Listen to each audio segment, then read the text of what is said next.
महाभारत युद्ध के बाद माता कुंती ने भगवान श्री कृष्ण से क्या वरदान मांगा था। आइए हम जानते हैं इस वीडियो के माध्यम से। महाभारत युद्ध समाप्त हो गया था और युधिष्ठिर राजा बन गए थे। धृतराष्ट्र ने भी पांडवों को अपना लिया था।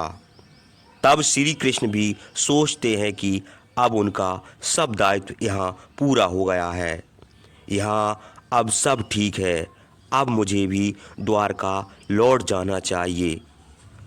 तब सब लोग एक एक करके श्री कृष्ण से मिलने के लिए आते हैं और अंत में कुंती जब श्री कृष्ण से मिलने के लिए आती है तो कहती है कि कान्हा, यदि तुम न होते तो मेरे सारे पुत्र मारे जाते। तुमने तो मुझ पर बहुत बड़ा उपकार किया है, तुम तो मेरे लिए भगवान हो। तब श्री कृष्ण उनके आंसू पोंछते हुए कहते हैं कि आज तो मेरी कुंती बुआ ने मुझे भगवान कहा है, मैं तो आज बहुत प्रसन्न हूँ।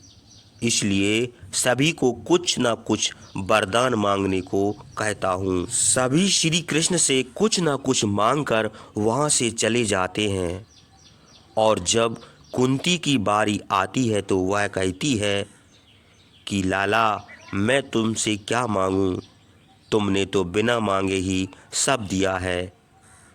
यदि तुम मुझे कुछ देना ही चाहते हो तो मुझे दुख पर दुख आने का वरदान दे दो। एक दुख खत्म ना हो दूसरा आ जाए। यह सुनकर श्री कृष्ण की आंखों में आंसू आ गए।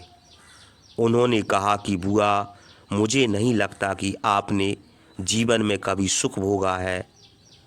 आपका तो जीवन संघर्षों से भरा रहा और आज आपके पास सुख मांगने की बात आई तो आपने फिर से दुख मांग लिया।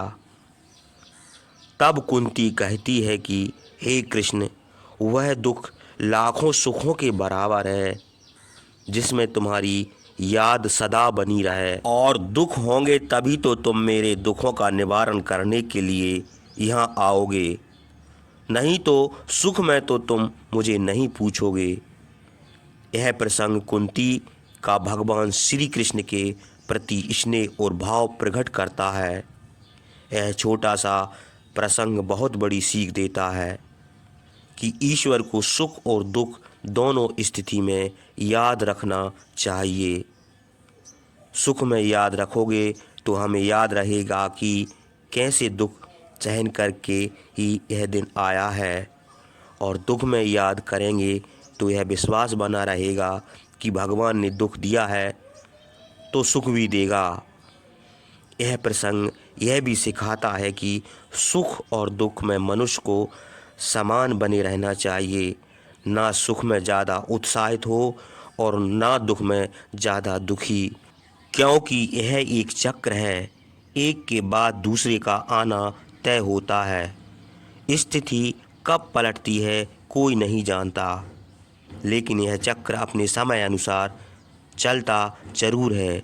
इसलिए बुआ कुंती तभी तो कान्हा से कहती है कि मुझे दुख दो, ताकि तुम्हारा हाथ हमारे सिर पर सदा बना रहे, क्योंकि हर दुख अपने साथ हजारों रास्ते भी दिखाता है आगे बढ़ने के, जबकि सुख में हम केवल उसके आनंद में लीन रहते हैं, आगे का कुछ नहीं सोच पाते। उम्मीद है यह छोटा सा प्रसंग आपको अच्छा लगा होगा।